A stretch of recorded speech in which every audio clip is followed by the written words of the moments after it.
அருணையின் பெருமகனே எங்கள் அண்ணாமலை சிவனே,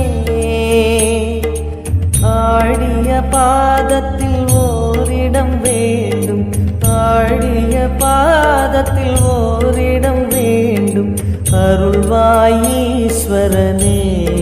அன்பே அருணாச்சல சிவனே.